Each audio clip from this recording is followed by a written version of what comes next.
आज मैं आप लोगों को क्लास 12 के अकाउंटेंसी सब्जेक्ट के इम्पॉर्टेंट टॉपिक्स और इम्पॉर्टेंट चैप्टर्स बताने वाला हूँ। तो देखो, पहला अपना शेयर्स एंड डिवेंचर्स। तो दोनों काफ़ी सिमिलर चैप्टर है अपने, काफ़ी सिमिलर चैप्टर है। शेयर्स और डिवेंचर्स ज़्यादा अलग नहीं है। और करंट ईयर सैम्पल पेपर के हिसाब से शेयर्स आ रखे थे 10 मार्क के क्वेश्चंस और डिवेंचर्स के 9 मार्क के, एक 3 मार्क का था, एक 6 मार्क का था। और देखो, ये शेयर्स और डिवेंचर्स में कंफर्मेशन होती है कि एक लॉन्ग क्वेश्चन तो आएगा ही आएगा, या तो वो शेयर से हो सकता है या तो डिवेंचर से, या दोनों के आ जाए लॉन्ग लॉन्ग क्वेश्चन। तो ये दोनों भाई काफ़ी काफ़ी इंपॉर्टेंट चैप्टर्स हैं, तो इन्हें आप सबसे पहले निपटाओ, ठीक है, शेयर्स और डिवेंचर्स को। अगला आता है अपना एडमिशन स्लैश रिटायरमेंट।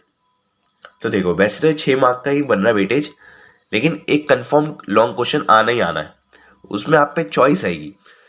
एक कंफर्म लॉन्ग क्वेश्चन आना ही आना है 6 मार्क का, उसमें आप पे चॉइस रहेगी, या तो आप एडमिशन का अटेम्प्ट कर लो या रिटायरमेंट का अटेम्प्ट कर लो, जोन सा आपको मानो। और कॉन्सेप्ट दोनों का एकदम सेम रहता है, तो इनके लॉन्ग क्वेश्चंस प्रैक्टिस कर लो, क्योंकि पक्का आना है एक क्वेश्चन तो इसका पक्का।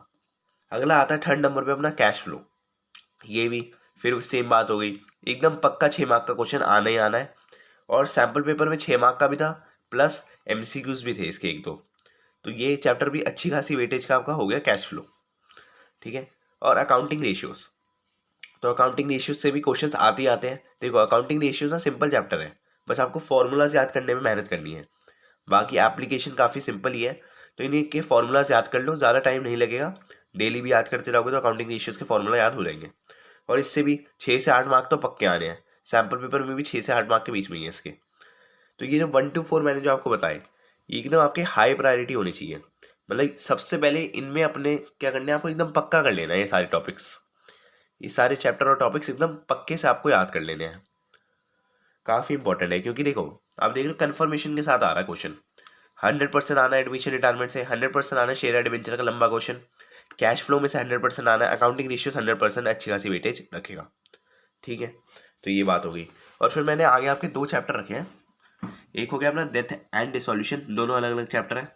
तो इनमें देखो वेरिएशन रहती है वेटेज में, पक्का नहीं है कि डेथ का ही आएगा क्वेश्चन ज़्यादा या डिसोल्यूशन के, कोई भी आ सकता है। Current year sample question paper के हिसाब से डेथ था 9 मार्क का और डिसोल्यूशन था 4 मार्क का।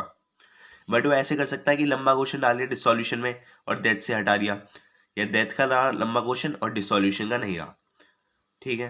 तो दोनों ही इंपॉर्टेंट है। डेथ तो देखो सिंपल ही है, ज़्यादा मुश्किल नहीं है, डिसोल्यूशन में थोड़ी मेहनत करनी पड़ेगी। फिर आ जाता है पार्टनरशिप एंड गुडविल। तो ये वाले जो चैप्टर्स हैं अपने, ये इजी चैप्टर्स है, ज़्यादा मेहनत के है नहीं। तो सबसे पहले गुडविल की बात कर लेते हैं। गुडविल काफ़ी सिंपल चैप्टर है और कंफर्म क्वेश्चन आना है एक 3 मार्क का, कंफर्म पक्की बात है, 3 मार्क का क्वेश्चन आना ही आना है गुडविल से। ज़्यादा कुछ मेहनत करनी नहीं, फॉर्मूलाज याद करने हैं, थोड़ा बहुत प्रैक्टिस कर लेनी है, आराम से गुडविल हो जाएगा। और कंफर्म 3 मार्क तो कम से कम पक्के हो ही जाएंगे इसके। और फिर आता है अपना पार्टनरशिप। देखो, इसमें वेटेज में तो वेरिएशन है, लेकिन काफ़ी इंपॉर्टेंट है, काफ़ी सारे इसके एमसीक्यूज बने हुए थे और एक 3 मार्क का क्वेश्चन भी था सैम्पल पेपर के हिसाब से करंट ईयर का। तो ये भी काफ़ी इंपॉर्टेंट चैप्टर है और पूरा बेसिक्स आपका पार्टनरशिप का इसी में बना है। तो ये चैप्टर तो वैसे भी आना ही चाहिए, ठीक है। तो इस चैप्टर को अच्छे से कर लेना। और इसके इन सब के अलावा जो बाकी चैप्टर्स है ना, आप उनको बाद में करना, पहले ये चैप्टर्स पे काफ़ी फोकस करना, पहले तो ये 4 अपने 1 to 4, क्योंकि इनमें तो पक्के पक्का आना है, पक्का पक्का क्वेश्चन आना ही आना है। फिर आप ये दोनों चैप्टर्स पे भी मेहनत कर सकते हो इन सब पे, ठीक है। और इनके अलावा जो चैप्टर्स हैं उन्हें आप आराम आराम से धीरे धीरे, ज़्यादा मेहनत नहीं करनी उनमें, क्योंकि वो कम वेटेज के ही रहते हैं, ठीक है।